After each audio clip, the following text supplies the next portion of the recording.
morning, Heritage. It is really, really good to be with you again. I had such a wonderful time with you the last time I was here. You may or may not realize that some of the other preachers who have been here, namely Tara and Heather, are two of my very dear friends. And so we've gotten together and talked about how much we love this church and what a gift it's been to be able to join you. So thank you for having me again. Let's begin with prayer. God, we gather together as your people, eager to hear your word living and active. We ask that you would give us eyes to see and ears to hear. And God, I ask that you would pour out the gift of preaching upon me so that I may offer a good word about you to these, your beloved people. Amen. So the last time that I was with you, I talked a little bit about how I am a professor at Abilene Christian University. And this past week, we were on spring break. Now, my students always get very excited about spring break, but what they struggle to fathom is that their professors are even more excited than they are. I was counting down the days to spring break, and in part because I had some fun plans. I decided to go out and visit my grandmother who lives in Colorado. She's my last living grandparent. Now, I don't know what kind of images come to your mind when I say the word grandma. I know some of you in this room are grandmothers, but maybe like a clean pressed dress and like a string of pearls or like, perfectly curled hair, pies on the kitchen table. That was certainly one of my grandmothers. That was my mom's mom. But my dad's mom, kind of a different breed of grandmother. She was raised as a cattle rancher. And not like Texas big commercial cattle ranching, no, like frontiers people living off the land, raising cattle to survive kind of cattle ranchers. My relatives settled in a small canyon in western Colorado in the 1800s and never left. And so that is where she grew up with a bunch of sisters, and they all were raised to be hardworking, gritty, fearless women working on the frontier. And when I was a kid, we would go out and visit her and my granddad in the summers, and they would put us to work on the farm. My parents thought this was like character building for us, and for me, it was just a big adventure. I was growing up in Atlanta, Georgia, but when we went out to Colorado, it was like going back in time. They had no modern amenities. My grandmother didn't get running water in her house until 1996. So, it was like going back in time. And they would always give us these tasks to do during the summer, big projects. So one summer, I'm out there with my brother Caleb, and the project given to us is that they need us to build a shed right behind my grandparents' house. It's a small house, kind of like shotgun-style house, and they just need a shed right behind the house for a goat. You see, they had lots of farm animals. They had cattle, they had sheep, they had goats and chickens. But whenever one of the animals was either injured or sick, Grandma liked to bring that animal close. Sometimes she even brought them into the house. But this particular time, she said, if you'll build a shed, we have this goat that I want to keep close to the house. So we do it. We build the shed. We go back to Atlanta, and not a week later, one night, my grandmother wakes to a sound that she knows what's happening immediately, like it's an instinct. She springs up out of bed, she runs to the kitchen and grabs 2 large cast iron frying pans, and then she runs to the back door, swings it open, and there her suspicions are confirmed. There is a large bear that has come down from the mountain hill there and is attacking the shed. It's beating against the shed. And my grandmother, she's fearless. And she looks that bear in the eyes, and she takes that first frying pan, pitches it through the air, whoosh, whoosh, whoosh, wham, it hits the bear in the head. Needless to say, the bear did not see this coming. And meanwhile, she's yelling at my granddad, get the gun, get the gun. And then she takes the second frying pan, pitches it through the air, same thing, hits the bear. The bear's really confused at this point. Granddad shows up with the gun. They shoot at it. It's not a mortal wound, but it runs off. My grandmother looks at my granddad with absolute resolve in this moment and says, he won't be back tonight. And then she just sleeps like a baby. The next morning, she and her equally beastly sisters go out on horseback, track the bear, and kill it. Like, a little different kind of grandmother, right? There was another time, not too far off from that moment, where there had been a mountain lion that was getting some of the goats and the chickens. And so my grandmother calls the game warden, who's like one of our relatives, because they're in the canyon. By this point, everyone is at least distantly related. So she calls the game warden, it's like some second or third cousin. She says, we've got a cat problem, a big cat problem. It's been getting our goats and our chickens. We got to handle it. And the game warden, knowing my grandmother says, Rowena, let us handle it. And she said, well, you better handle it. Well, then a couple days later, she's walking to church on Sunday morning, and she looks up in the cottonwood, and there's the mountain lion. So she goes into her neighbor's house, calls the game warden, and says, what did I tell you about the mountain lion? And he said, Rowena. And she said, well, I'm looking at it right now. And he said, Rowena, leave it. And she said, bring a bag. And she hung up on him. And then she sent that cat on to the big blue yonder. And so this is the grandmother I was raised with. It was a rare experience for me. And I know that nowadays fewer and fewer people have direct access to this way of life. But I got to see it up close. And what I learned is that farm life is not for the faint of heart. Some of you know that, you know.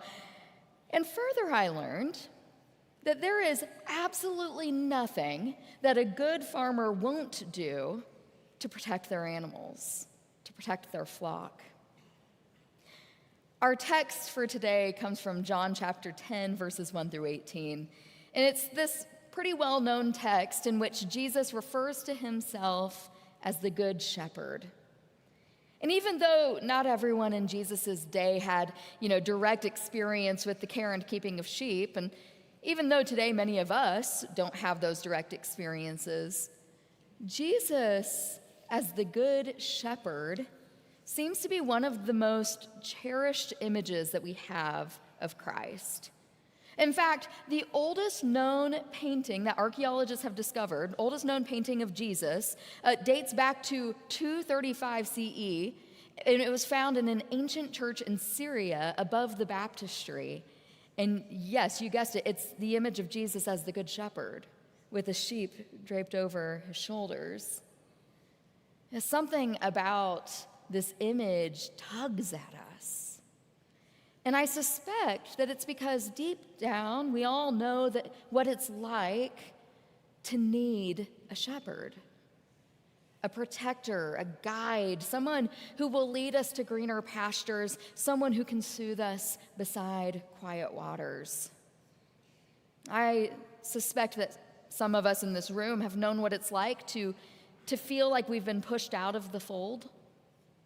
Some of us know what it's like to be harassed or threatened by outside forces, and some of us even know what it feels like to be chewed up by wolves. We've had our own brushes with a wild and dangerous world. And now we're all looking for that someone who can protect us. John chapter 10, verse 1 through 18 actually picks up a conversation that's underway that started in chapter 9. Now, I know that my friend Tara preached a sermon here on chapter 9. You might remember that's the story about the man who was blind that Jesus heals by sticking his hand in the mud. You remember this, in the spit, and he heals the man. We're going to back up today and revisit that story for a moment because it will help us understand what's happening in chapter 10. So in chapter 9, yes, we're introduced to this man who is described as being blind since birth. And you might remember that the people want to know, they ask Jesus, who caused this blindness? Who sinned? Was it him or his parents?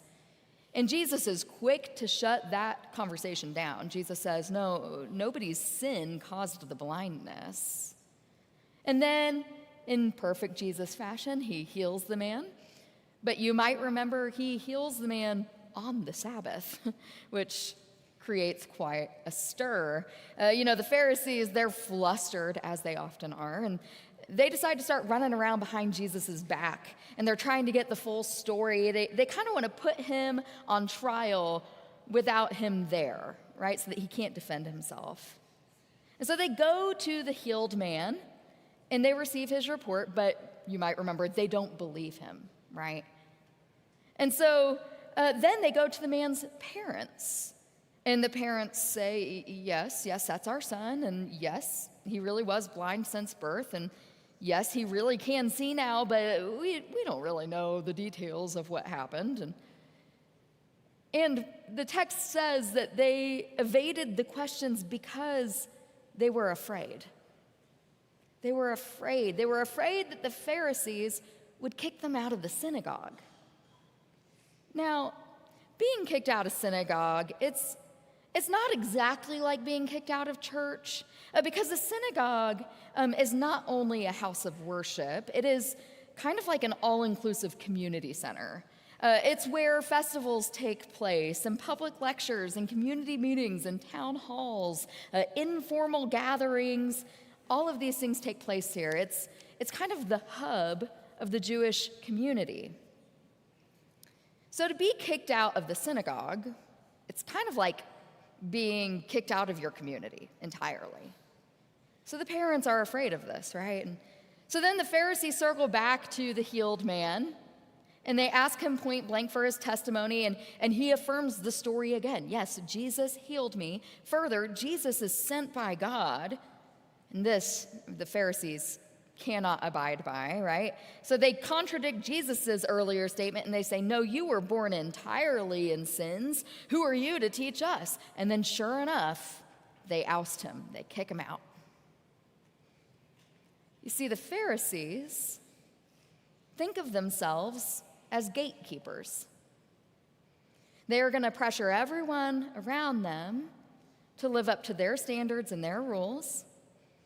And if they don't, well, they're cut off, banished from the fold. And this is right where John chapter 10 picks up. Because Jesus needs to set the record straight. So he tells those Pharisees, very truly I tell you, anyone who does not enter the sheepfold by the gate, but climbs in by another way, is a thief and a bandit. The one who enters by the gate, he's the shepherd of the sheep. The gatekeeper opens the gate for him, and the sheep hear his voice. He calls his own sheep by name and leads them out. When he has brought out all of his own, he goes out ahead of them, and the sheep follow him because they know his voice. They will not follow a stranger, but they will run from the stranger because they don't know the voice of strangers. And then the text says, Jesus used this figure of speech with the Pharisees, but they did not understand. Now, Jesus has painted a very vivid picture for all of us here. What he's describing is this kind of sheepfold that has one gate, one point of entry. And these sheepfolds tended to be circular, and they were often maintained with a stone wall around them. And this kind of sheepfold was often set on the property of a landowner and was kept closer to the house. And that landowner had some sprawling land where there were usually other folds of sheep scattered around the property. So this is the image that Jesus is giving us.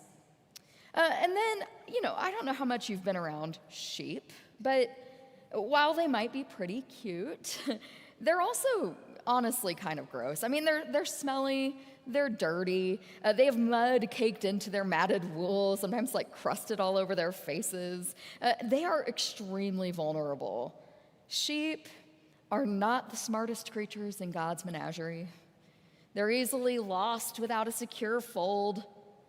They're lost without a shepherd to guide them. Sometimes they can be stubborn, Sometimes they need the shepherd to reprimand them.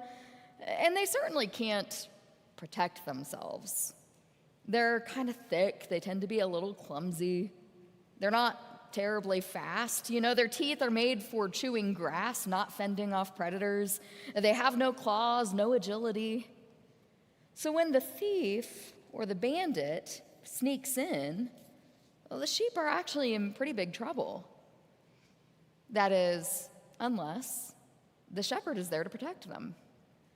Now, the only thing that the sheep will have to do in order to survive the attack is follow the shepherd's voice. Jesus says that the sheep know the shepherd's voice, and they won't follow the thief or the stranger. So the key for the sheep is all in knowing the shepherd's voice. Alas, the Pharisees are confused by all of this. What's with all this talk of sheep and thieves? They came out here to challenge Jesus on the point of healing on the Sabbath, and they're waiting for Jesus to offer his defense, but he decides to double down on the farm metaphors. So he continues telling them, "Very truly I tell you, I am the gate for the sheep. All who came before me are thieves and bandits, but the sheep didn't listen to them. I am the gate. Whoever enters by me will be saved and will come in and go out and find pasture. The thief comes only to steal and to kill and to destroy. But I came that they may have life and have it abundantly." So it turns out the Pharisees are not the rightful gatekeepers. And they're not even adequate shepherds. They've failed to see that Jesus himself is the gate. Jesus alone determines who comes into the fold and leaves. Jesus alone determines where the flock goes. And lest we think that Jesus is stingy about the number of sheep in this fold, later on in the chapter, Jesus tells them, "I've got folds all over the place that you don't even know about. There are sheep coming out of the woodwork to be guided by this shepherd." The Pharisee gatekeepers want to discredit anyone who would follow Jesus. They want to kick them out of the fold. They come as thieves, snatching up beloved sheep and banishing them from their rightful home. They think that they get to determine who is in and who is out. But Jesus says, no, they don't actually have the power or authority to do that. Further, Jesus tells them they are stealers, killers, and destroyers.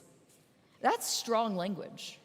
That's protective language. That's the kind of mood that I saw in my grandmother when her animals were being threatened, you know? Jesus is not going to mince words here. He tells them, I came to give life abundant. He is not going to accommodate thieves. So, in reading this text, I was reminded of a conversation that I recently saw on Facebook.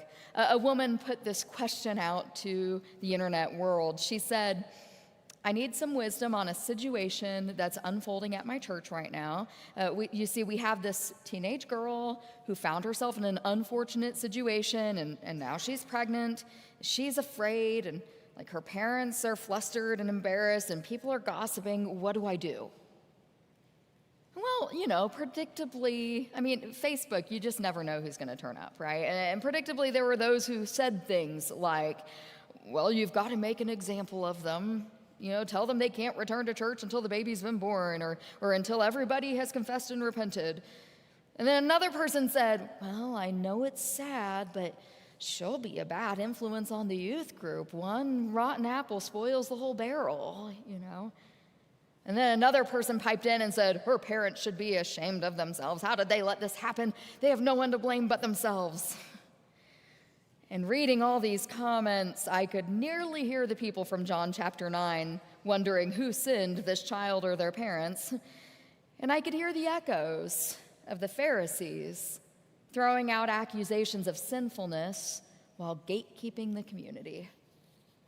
But then, out of the noise of the gatekeepers came a comment from a minister. And that minister said, there is only one thing left for you to do at this point.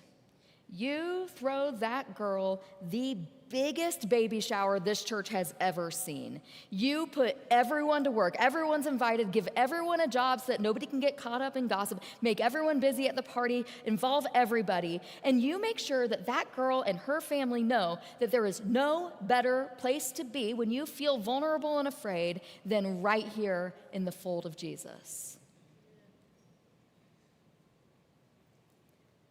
The thieves, they come only to steal and kill and destroy. They will sooner pick you down to the bone and leave you with nothing than care 1 ounce for your life. And yet many people will follow those thieves. Many people have been and will be deceived by those wolves in sheep's clothing. You might remember Jesus tells his followers in Matthew chapter 10, "See, I am sending you out like sheep among wolves. So be wise as serpents and innocent as doves."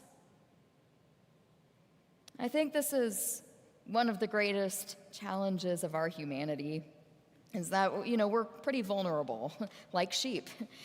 And we don't know everything, And then on top of that, we still have to make choices. So with an equation like that, it's only a matter of time before we make a foolish choice.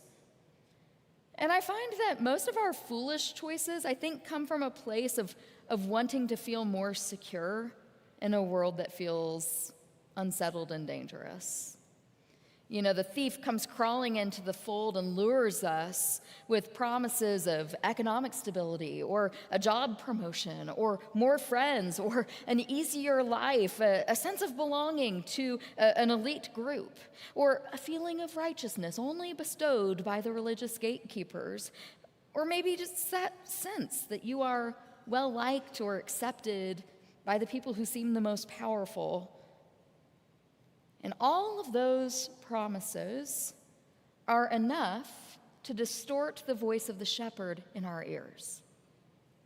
Before we know it, we have followed them right out of the fold and directly into a desolate boneyard. We've got to be wise as serpents and innocent as doves. But here's the good news. And this is the point that Jesus makes absolutely clear in this text. We are never alone in this thief-ridden world. Because in John chapter 10, verse 11, Jesus says, "I am the good shepherd. The shepherd lays down his life for the sheep. The hired hand, who is not a shepherd and does not own the sheep, he sees the wolf coming and leaves the sheep and runs away. And then the wolf comes in and snatches them and devours them. The hired hand runs away because the hired hand does not care for the sheep. I am the good shepherd," Jesus says, "and I lay down my life for the sheep." Now, the last time that I preached here, I was also introduced to you all as a dog person. And that is true, but it's also kind of an understatement. I love dogs. In fact, sometimes I'm kind of convinced that dogs might be better than people. And I have a dog. Wait, any other dog people in the room? I just got to know. Oh, you're my people. Great. So I've got this dog named Miles. And Miles is part Great Pyrenees. I'm not sure if you're familiar with this dog breed, but they are often called gentle giants. Great Pyrenees can grow to be up to 160 pounds, and standing on their hind legs, they can be up to 6 feet tall. And for reference, I'm not even 5 feet tall, okay? My own dog, he's a mixed breed, so he's only about 75 pounds, but when he stretches out next to me, we are the same length. And so these are really big dogs, and they are guardian dogs. Bred to protect sheep and goats and other vulnerable farm animals. They're not really like herding dogs like border collies or Australian shepherds, not so much. They really have two jobs, these Great Pyrenees. So in the morning, they go out and they check the fields to make sure the coast is clear. And then once the coast is clear, the sheep are let out to graze. And then their second job is to just kind of lounge around. Really and truly. Like all day, every day, they just camp out in the middle of the sheep and they keep watch and just kind of lay there, which is why they're called gentle giants. And about 98% of the time, that's really all they're doing. But every now and then, they do have a third job. And the third job is that they must protect the sheep if a threat does emerge. And they actually do all that lounging around day in and day out to preserve their energy so that they can do the third job if they have to. So there was this story that came out in the news back in 2022 about a Great Pyrenees named Casper who lived in Georgia. And at 85 pounds and not quite 2 years old, he was still kind of a puppy when this happened. When a pack of 11 large coyotes began to prowl up on his flock, Casper wasted no time. He leapt over the fence and fought the entire pack of coyotes, killing 8 of them and chasing off the rest of them. In the process, he's severely wounded, and so as dogs will sometimes do when they're wounded, he ran off to the woods. He disappeared for 2 days, and at first the owners thought he might have died, but after a couple of days he reemerged, and the owner was so relieved. He scooped him up, took him to the vet, and Casper survived.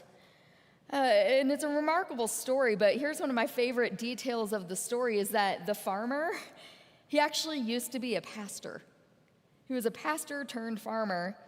And when he was interviewed about this story, he spoke utter admiration for this dog who would lay down his life for his sheep. And you just gotta know that this whole situation was resonating with him in a very particular kind of way. This is what Jesus wants us to understand. He would sooner die than surrender us to the thieves and wolves. He would rather sacrifice himself than see us deceived or devoured. So the question for us this morning is, can we tell the difference between the shepherd and the thieves? Do we know our shepherd's voice that well?